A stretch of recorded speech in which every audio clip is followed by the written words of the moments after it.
আসসালামু আলাইকুম প্রিয় লিসেনার কলেজের ভাই বোনেরা, সবাইকে জানাচ্ছি কুয়েত থেকে আমি হিমেল হোসেন। শুভ বিকেলের শুভেচ্ছা। তো দেখেন, আজকে শুক্রবারের দিন কত মানুষ হয়েছে ঘুরতে। দেখছেন আরবিয়ার সাগর, মানুষ টাকা দেয়া কক্সবাজার যায়, আর আমি টাকা না পাইঙ্গে মনে করুন কক্সবাজারের ফিল লই।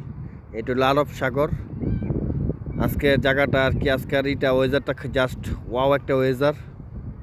তো যারা যারা আমার এই ভিডিও দেখতেছেন, দেখবেন সবাই কেমন হয়েছে আর ভাল লাগছে নাকি জানাবেন।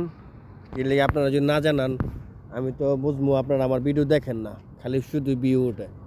তো দেখেন এই সব হলো খেজুর বাগান, খেজুর গাছে মনে করেন অহরহ খেজুর হয়ে রয়েছে, খেজুর গাছে বড় হয়ে রয়েছে খেজুর, বুঝবার পারছেন। এটা হলো পুরোটা পার্ক, ওই কোনাতে দইরা এই কোনা পর্যন্ত মনে করেন পুরোটাই এটা পার্ক। ঠিক আছে, সবাই ভালো থাকবেন, ভালো রাখবেন। এইখানে দেখেন মানুষ বৈশা বৈশা মনে করেন বাদাম খাইতেছে, থুক্কু বাদাম নেয় না, মনে করেন এক পদের বিচি পাওয়া যায়, হইলো আপনার সূর্যমুখী বিচি, সূর্যমুখীর ফুলের বিচি পাওয়া যায়। বিচি মনে করেন মানুষ খোঁচায় খোঁচায় খোঁচায় খোঁচায় খাইবার লাগতেছে। পরে মনে করেন সবাই এইখানে ঘুরতেছে, ঘুর বাড়াইছে। ওই যে দেখেন আমার কোম্পানির লোক দুটা যাইতেছে জামিয়ার ভিতরে। তো আমার ভিডিও কেমন হয়েছে না হয়েছে সবাই জানাইবেন। সবাই ভালো থাকবেন। বিকেলের উপর সবাইকে আবারও জানাচ্ছি শুভেচ্ছা শুভেচ্ছা শুভেচ্ছা। ঠিক আছে, আল্লাহ হাফেজ, আসসালামু আলাইকুম।